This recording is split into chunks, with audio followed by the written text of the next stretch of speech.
नमस्कार दोस्तों, बहुत बहुत स्वागत है आपका अपने YouTube चैनल हिंदी साहित्य में। आज का जो हमारा विषय है वह है भक्ति काल उदय के सामाजिक सांस्कृतिक कारण। आज हम भक्ति काल के बारे में पढ़ेंगे। आदिकाल हमारा टॉपिक है जो कंप्लीट हो चुका है। तो चलिए शुरू करते हैं आज की वीडियो। तो सबसे पहले है भक्ति शब्द का सर्वप्रथम उल्लेख श्वेताश्वेतर उपनिषद में मिलता है। तो यह जो भक्ति शब्द है इसका जो सर्वप्रथम प्रयोग है वह श्वेताश्वेतर उपनिषद में मिलता है। सर्वप्रथम इसका प्रयोग। नेक्स्ट है भक्ति शब्द भज धातु से बना है। जो भक्ति शब्द है वह है जो भज धातु से बना हुआ है। नेक्स्ट, भक्ति काल का समय संवत 1375 से 1700 तक का माना जाता है। जो भक्ति काल का समय है वह संवत 1375 से है जो 1700 तक का माना जाता है। यह आचार्य रामचंद्र शुक्ल ने इसका समय काल बताया है। डॉक्टर राम कुमार वर्मा भी इसका समय काल यही मानते हैं, 1375 से 1700 संवत। और इसके अलावा डॉक्टर गणपति चंद्र गुप्त कहते हैं कि इसका जो समय है 1350 से 1500 ईस्वी तक का बताया गया। इन्होंने है जो इसका समय ईस्वी में बताया है। नेक्स्ट आता है भक्ति काल को हिंदी साहित्य का स्वर्ण युग कहा जाता है। जो भक्ति काल का युग हुआ है यह हिंदी साहित्य का एक स्वर्ण युग माना जाता है। इसलिए इसको हिंदी साहित्य का स्वर्ण युग कहा जाता है। यह इसे कहा है जॉर्ज ग्रियर्सन ने। इसके अलावा है जो डॉक्टर रामविलास शर्मा ने इसे है जो लोक जागरण काल कहा है। आचार्य हजारी प्रसाद द्विवेदी ने इसे लोक जागरण काल कहा है। इसके अतिरिक्त है जो इस काल को है जो हम पूर्व मध्य काल भी कहते हैं। उसके आगे है भक्ति काल है। जो भक्ति काल को हम दो भागों में विभक्त करते हैं। पहला जो है वह है निर्गुण धारा, दूसरा है सगुण धारा। उसके आगे इनको भी है जो आगे दो भागों में बांटा जाता है। जैसे निर्गुण धारा है, निर्गुण धारा को भी आगे दो भागों में बांटा गया है। पहला आता है ज्ञानाश्रय शाखा, दूसरी आती है प्रेमाश्रय शाखा। इसके आगे जो सगुण धारा है यह भी दो भागों में है। पहली आती है राम भक्ति धारा, जो राम को मानते थे वह इसके अंतर्गत आते हैं राम भक्ति धारा के। दूसरी है कृष्ण भक्ति धारा, जो कृष्ण को मानते हैं वह इसके अंतर्गत आते हैं कृष्ण भक्ति धारा के। उसके आगे नेक्स्ट है भक्ति आंदोलन के उदय के संबंध में विद्वानों के मत की। यह भक्ति आंदोलन है इसका उदय कैसे हुआ इससे रिलेटेड है जो विद्वानों ने अपने अलग अलग मत दिए हैं। तो सबसे पहले है ग्रेसन कहते हैं कि ईसाइत की देन। जो ग्रेसन है यह भक्ति आंदोलन का जो उदय है ईसाइत की देन मानते हैं। नेक्स्ट आते हैं आचार्य रामचंद्र शुक्ल। वह कहते हैं कि इस्लामी आक्रमण की प्रतिक्रिया, जो इस्लामी आक्रमण हुए हैं उनकी प्रतिक्रिया के अनुरूप ही है जो भक्ति आंदोलन का उदय हुआ है। उसके आगे नेक्स्ट आते हैं द्विवेदी कहते हैं कि भारतीय चिंतन धारा का स्वाभाविक विकास, कि यह जो आंदोलन हुआ था भक्ति आंदोलन का उदय है जो भारतीय चिंतन धारा का स्वाभाविक विकास के कारण ही माना गया है, उसके कारण ही हुआ है। नेक्स्ट आते हैं बाबू गुलाब राय। भक्ति काल पराजय की क्षति का पूरक है।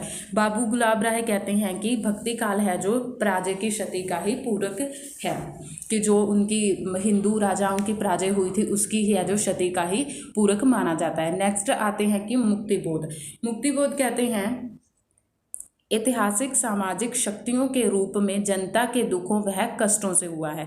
यह जो है जनता के कष्टों से इसका है जो उदय हुआ है, यह कहते हैं मुक्तिबोध। नेक्स्ट आते हैं रामविलास वर्मा।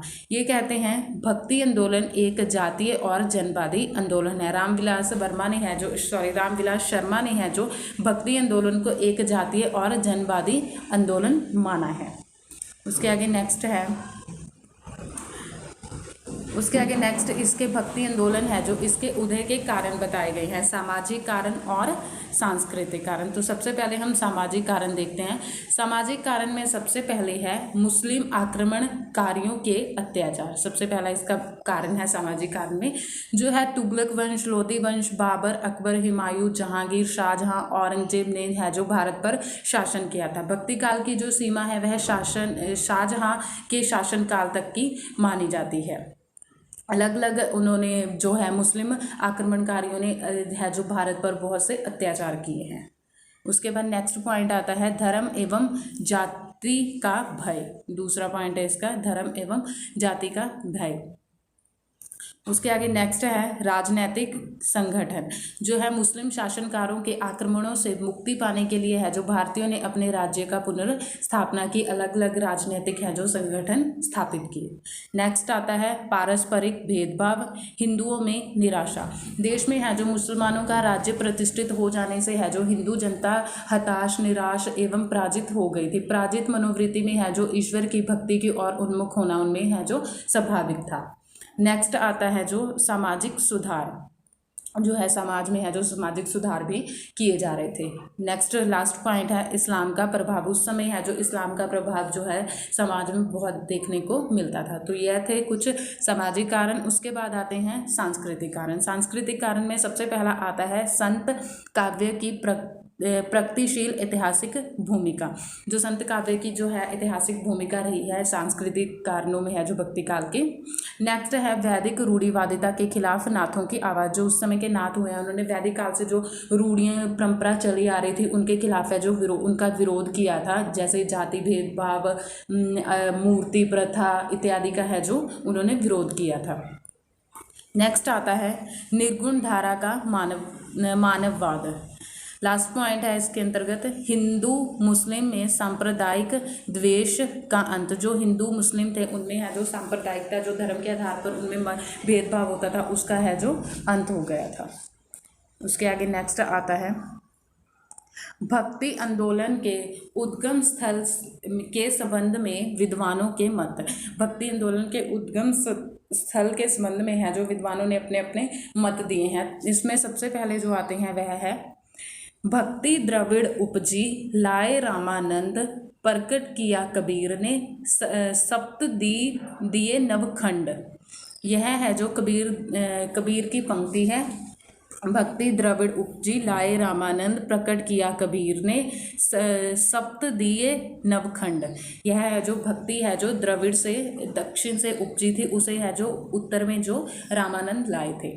नेक्स्ट आता है भक्ति काल का जो सोता दक्षिण की ओर से धीरे धीरे उत्तर भारत की ओर पहले से ही आ रहा था, उसे राजनीतिक में फैलाने के लिए उसे राजनीतिक परिवर्तन के कारण शून्य पड़ते हुए जनता के हृदय क्षेत्र में फैलाने के लिए पूरा स्थान मिला।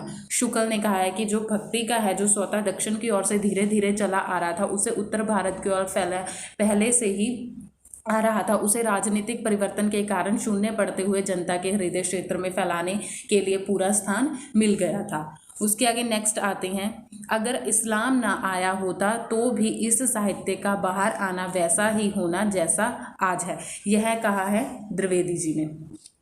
नेक्स्ट है बिजली की चमक के समान अचानक समस्त पुराने धार्मिक मतों के अंधकार के ऊपर एक नई बात दिखाई दी।